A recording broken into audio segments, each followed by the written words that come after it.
सर्वतपालनो सुतिकाकारे षटयतं प्रभवं तद्वदंकारे मासत्वंशविशतिकासने पालनो शुभकारे च सुवर्णां प्रसन्नितः सर्वतपथय मास समीप सकार सध्यानं पूजादिनं गतोतमतु निशामये यशुतं धर्म नमो नमः बलादिशादि देवे च षड्देवी नमो नमः कल्याणदायि कल्याणी फलदायि च कर्मणां पदशे शबदनं षट्देवी नमो नमः पूजाय स्कन्दकान्ताय सर्वेषां सर्वकर्म सदेव देवरचनकारि नासोलाइरा के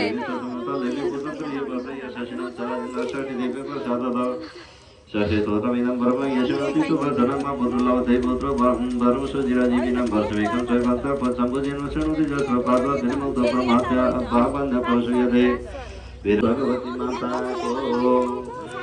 श्री नारायण उवाच तजिदं षष्ठीपाख्यानं तापत्रय विनाशाय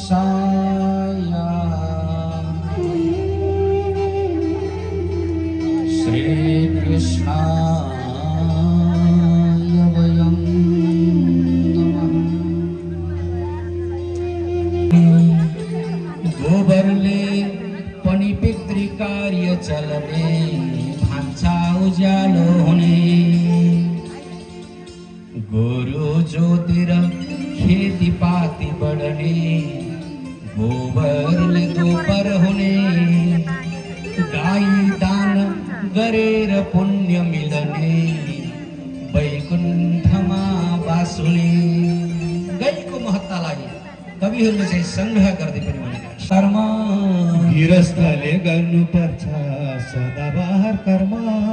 हरि भजन कीर्तन मनन गर्नु नमानेर शर्म गृहस्थले गर्नुपर्छ सदाबहार कर्म भजन कीर्तन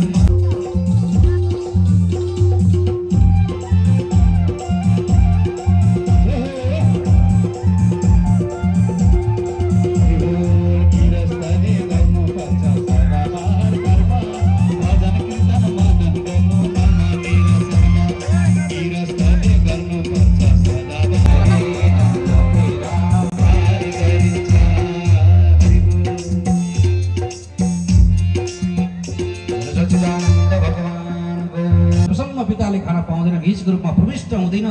अनि फेरि कहाँबाट आमाको गर्भ फेरि संसार यो प्रक्रिया नै विच्छेद हुन्छ। त्यसैले शिष्यले भन्छ गुरुजीसँग गुरुजी म त मेघमा थिएँ अन्नमा आउनुभन्दा पहिला मेघमा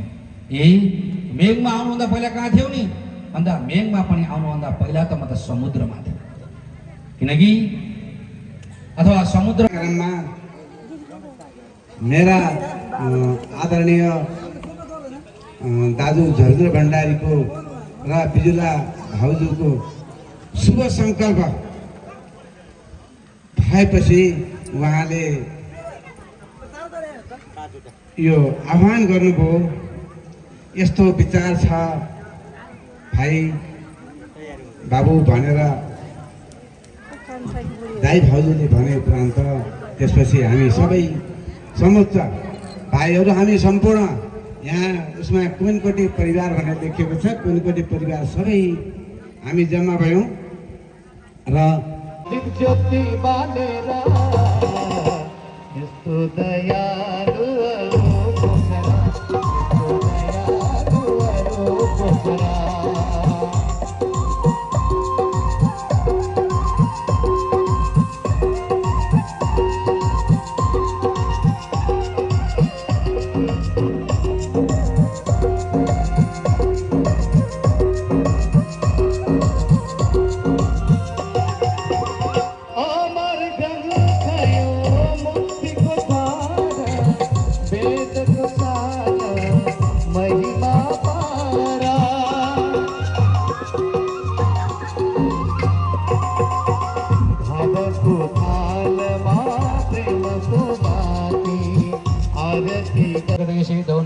मकमण्डलैकं सर्वाङ्गदेशे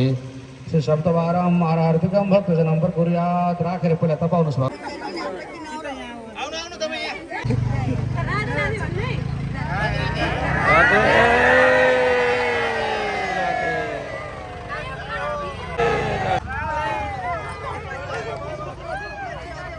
राधे राधे राधे राधे राधे राधे राधे समामं सस्मितामं सुपूर्य प्रतिक्रियतां धूपम् आघ्रापयामः ज्योतिर्यं सबै देवताको प्रकाय ओम यत्रपति समायुक्तं वह्निना योजितं मया दीपं गृहाण देवेश प्रलोकते निरापहं दीपं दर्शयामि दर्शयामः आदित्यो च धरणी विद्युदग्निस्तथैव च तमेव सर्वज्योतिंषि तेन निराजयाम्य जलेनन् जलेरनि मैले एउटा पढौँ तिलानी जल मुसर टोकरो लिएर तु बत्ती छ नभन्नु हरि ओम तत्सत तिलानी जलसित संकल्प गर्नु तिलानी जलसित हरि आर्या वर्धय गते शंकरगत ब्रह्म वर्धय गते नेपाल देशे श्रीमन् विष्णु प्रजापति क्षेत्रे पदंतर्गत पाशुपत क्षेत्रे पशुपति और भाव सुख दस्तम पुरी खदाहन प्रज्वलित भयो हैन हजुर ल अब फेरि शिवलाई फेरि संकल्प छुनु हरि ओम तत्सत आमाले लिनी हरि ओम तत्सत हरि ओम तत्सत हरि ओम तत्सत पूर्वोक्त संकल्प सिद्धिरस्तु माण्डव्य गोत्राया तोकफल नामी देव्याः मम भन्नुहोस् सभर्त्रिकायाः कायिक वाचिक मानसिक सकल किल्बि शनिरसन पूर्वकं सुदृढ ओम तिरो भव विड्वाङ्ग शूर्भव माजर्वन्न त्रिथोर्भव सुभवस्तमुन्ये पुरी खमाहन यो डालामा एउटा नरिवल र भेटी राख्नु पर्यो अब हामीले पूर्वोक्त संकल्प सिद्धिरस्तु अध्यय माण्डव्य गोत्र वन्ना वयं मनु माण्डव्य विश्वामित्र त्रिपर्वरान्वित शुक्ल यजुर्वेदाध्यायिनः सबैले आफ्नो नाम र गोत्र सम्झेर मम भनौँ यहाँ मैले आमाको नाम पढ्छु माण्डव्य गोत्राया लोककल नामी देव्याः सभर्त्रिको भव विड्वाङ्ग यहाँ राम्रो शब्द थियो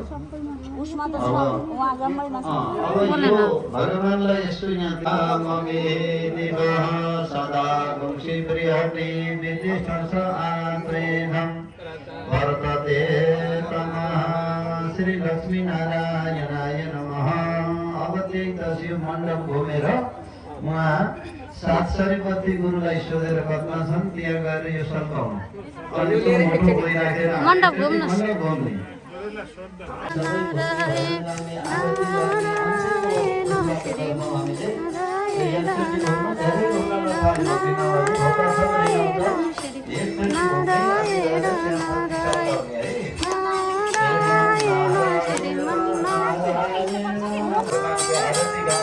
त्यतिखेर लागा छर्ने भजन कीर्तन गाउने श्रीमन् नारायण नारायण नारायण हजारको मुठोबाट बत्ती सौँदैसकेपछि त्यो मुठो त्यहीँनिर राख्नु लामा त्यसपछि 11